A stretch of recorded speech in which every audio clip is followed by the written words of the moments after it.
ॐ पूर्णमदः पूर्णमिदं पूर्णात् पूर्णमुदच्यते पूर्णस्य पूर्णमादाय पूर्णमेवावशिष्यते। सभी प्रेमी साधकों को सादर नमस्कार। आज गीता जी का प्रथम अध्याय का दूसरा श्लोक। इस श्लोक को ही आरंभ करने से पहले कुछ एक बातें हम गीता जी के बारे में जान लेते हैं, जहाँ से ये गीता जी प्रारंभ हुई, जो कि स्वामी राम सुखदास जी ने हमारे को बताया। नंबर 1, महाभारत में कुल 18 पर्व हैं।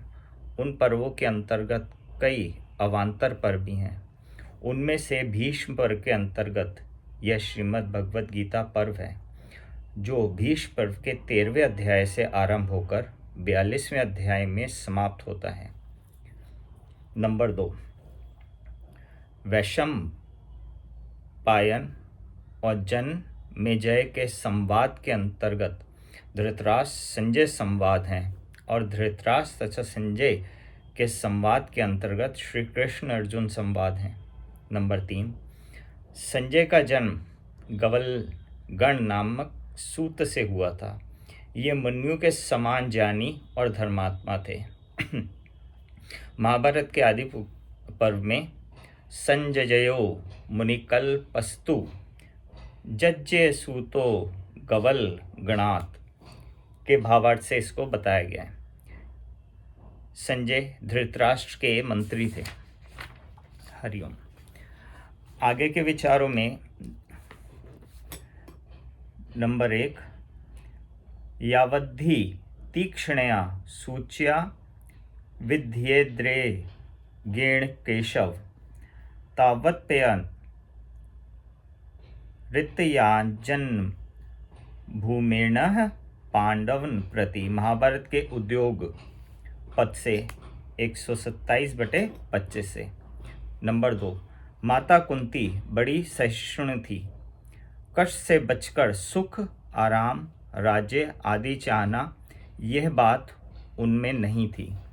यही एक ऐसी विलक्षण माता थी जिसने भगवान से विपत्ति का वरदान मांगा था। उसमें सुख लोलुपता नहीं थी, परंतु उसके मन में 2 बातों को लेकर बड़ा दुख था। पहली बात, राज्य के लिए कौरव पांडव आपस में लड़ते, चाहे जो करते, पर मेरी प्यारी पुत्र वधू द्रौपदी को इन दुर्योधन आदि दुष्टों ने सभा में नग्न करना चाहा, अपमानित करना चाहता। ऐसी घृणित चेष्टा करना मनुष्यता नहीं है। यह बात माता कुंती को बहुत बुरी लगी। दूसरी बात, भगवान श्री कृष्ण पांडवों की ओर से संधि का प्रस्ताव लेकर हस्तिनापुर आए, तो दुर्योधन, दुशासन, कर्ण, शुकनी आदि ने भगवान को पकड़कर कैद करना चाहा। इस बात को सुनकर कुंती के मन में यह विचार हुआ कि अब इन दुष्टों को जल्द ही खत्म करना चाहिए, कारण कि इनके जीते रहने से इनके पाप बढ़ते ही चले जाएंगे, जिससे इनका बहुत नुकसान होगा। इन्हीं 2 कारणों से माता कुंती ने पांडवों को युद्ध करने की आज्ञा दी। अगला भावार्थ, यद्यपि कौरव शब्द के अंतर्गत धृतराष्ट्र के पुत्र दुर्योधन आदि और पांडु पुत्र युधिष्ठिर आदि सभी आ जाते हैं, तथापि इस श्लोक में धृतराष्ट्र ने युधिष्ठिर आदि के लिए पांडव शब्द का प्रयोग किया, अतः व्याख्या में कौरव शब्द दुर्योधन आदि के लिए ही दिया गया है। इसके अगले भावार्थ में धृतराष्ट्र के मन में द्वादि भाव था कि दुर्योधन आदि मेरे पुत्र हैं और युधिष्ठिर आदि मेरे पुत्र नहीं हैं, प्रत्युत पांडु के पुत्र हैं। इस भाव के कारण दुर्योधन का भीम को विष खिलाकर जल में फेंक देना, लाक्षागृह में पांडवों को जलाने का प्रयत्न करना, युधिष्ठिर के साथ छल पूर्वक जुआ खेलना, पांडवों का नाश करने के लिए सेना लेकर वन में जाना आदि कार्यों के करने में दुर्योधन को धृतराष्ट्र ने कभी मना नहीं किया, कारण कि उनके भीतर यही भाव था कि अगर किसी तरह पांडवों का नाश हो जाए तो मेरे बेटों का राज्य सुरक्षित होगा। इसके अगले भावार्थ में यहाँ आए मामका और पांडवा का अलग अलग वर्ण करने की दृष्टि से ही आगे संजय वचनों में दुर्योधन है और पांडवय शब्द प्रयुक्त हुए हैं। हरिओम। चलिए जी आज का अभ्यास शुरू करते हैं हम। ओम श्री परमात्मने नमः। अथ प्रथमो अध्याय। श्लोक दूसरा। संबंध। धृतराष्ट्र के प्रश्नों का उत्तर संजय आगे के श्लोक से देना आरंभ करते हैं। संजय उवाच दृष्ट्वा तु पांडवा नीकं व्यूढ़ं दुर्योधनस्तदा आचार्य मुपसंगमय राजा वचनम ब्रवीत। तदा, थोड़े थोड़े अक्षरों के भावार्थ समझेंगे। तदा से तात्पर्य उस समय, व्यूढ़म से तात्पर्य वृज व्यू से खड़ी हुई, पांडवा नीकम से भावार्थ समझेंगे पांडव सेना को, दृष्टवा मीन्स देखकर, तू मतलब और, आचार्यम मतलब द्रोणाचार्य के, उपसंगमय मतलब पास जाकर, राजा मतलब राजा, दुर्योधन है मतलब दुर्योधन यह, वचनम मतलब वचन, अब्रीवत मतलब बोले। इसकी व्याख्या विस्तार से समझने का प्रयास करते हैं। इस श्लोक में तदा आयवे का भावार्थ कुछ इस प्रकार है। जिस समय दोनों सेनाएं युद्ध के लिए खड़ी हुई थी उस समय की बात संजय यहाँ तदा पद से कहते हैं, कारण कि धृतराष्ट्र का प्रश्न युद्ध की इच्छा वाले मेरे और पांडु पुत्रों ने क्या किया इस विषय को सुनने के लिए ही है। अगले भावार्थ में दृष्टवा पांडवा कीनम व्यूढ़म मतलब कि पांडवों की व्यू रचना से खड़ी सेना को देखने का तात्पर्य है कि पांडवों की सेना बड़ी ही सुचारू रूप से और एक ही भाव से खड़ी थी, अर्थात उनके सैनिकों में दो भाव नहीं थे, मतभेद नहीं था। उनके पक्ष में धर्म और भगवान श्री कृष्ण थे। जिनके पक्ष में धर्म और भगवान होते हैं उनका दूसरों पर बड़ा असर पड़ता है। इसलिए संख्या में कम होने पर भी पांडवों की सेना का तेज प्रभाव था और उसका दूसरों पर बड़ा असर पड़ता था। अतः पांडव सेना का दुर्योधन पर भी बड़ा असर पड़ा, जिससे वह द्रोणाचार्य के पास जाकर नीतियुक्त गंभीर वचन बोलता है। अगले भावार्थ में राजा दुर्योधन है का भाव समझते हैं। दुर्योधन को राजा कहने का तात्पर्य है कि धृतराष्ट्र का सबसे अधिक अपनापन मोह दुर्योधन में ही था। परंपरा की दृष्टि से भी युवराज दुर्योधन ही था।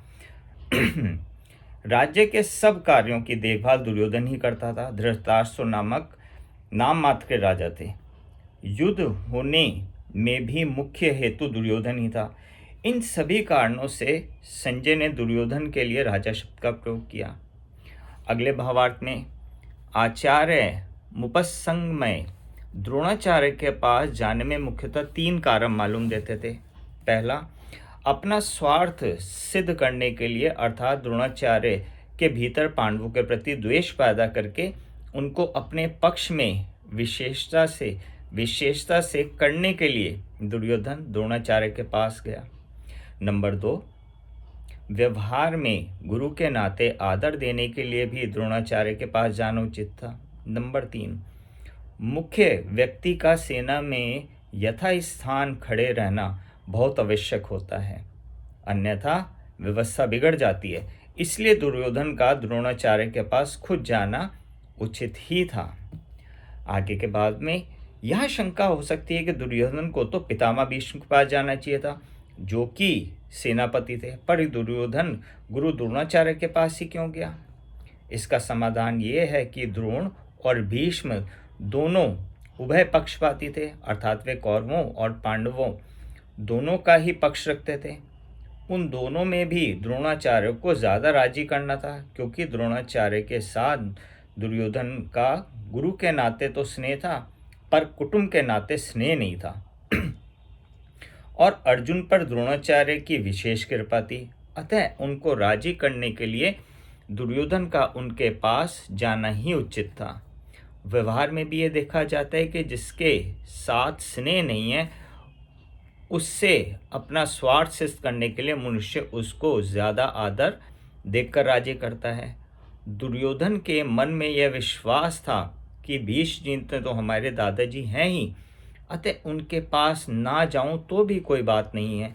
ना जाने से अगर मैं नाराज़ भी हो जाएंगे तो मैं किसी तरह से उनको राजी कर लूँगा। कारण कि पितामह भीष्म के साथ दुर्योधन का कौटुंबिक संबंध और स्नेह था ही। भीष्म भी उनके साथ कौटुंबिक संबंध और स्नेह था। इसलिए भीष्म जी ने दुर्योधन राजी करने के लिए जोर से शंख बजाए हैं। पहले अध्याय का 12वें श्लोक में इसको हम समझेंगे। आगे के शब्द में भावार्थ समझेंगे। वचनम ब्रवीत, अर्थात यहाँ अब्रवीत कहना ही पर्याप्त था, क्योंकि अब्रवीत क्रिया के अंतर्गत ही वचनम आ जाता है, अर्थात दुर्योधन बोलेगा कि वचन ही बोलेगा, इसलिए वचनम शब्द की आवश्यकता नहीं थी।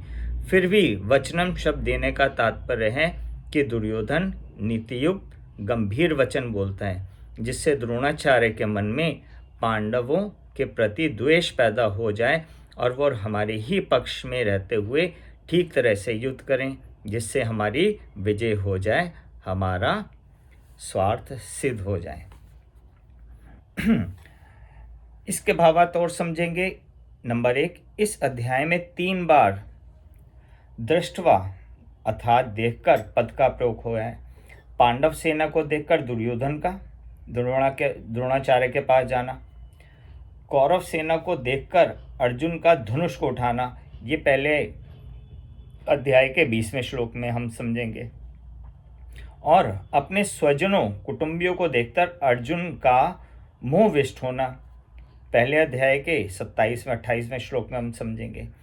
इन तीनों में से दृष्टवा तो आपस में देखने के लिए ही आए हैं और एक दृष्टवा स्वजनों को देखने के लिए आए हैं, जिसमें अर्जुन का भाव बदल जाता है। नंबर 2, कौरव सेना में मतभेद था, क्योंकि दुर्योधन दुशासन आदि तो युद्ध करना चाहते थे, पर भीष्म द्रोण विकर्ण आदि युद्ध नहीं करना चाहते।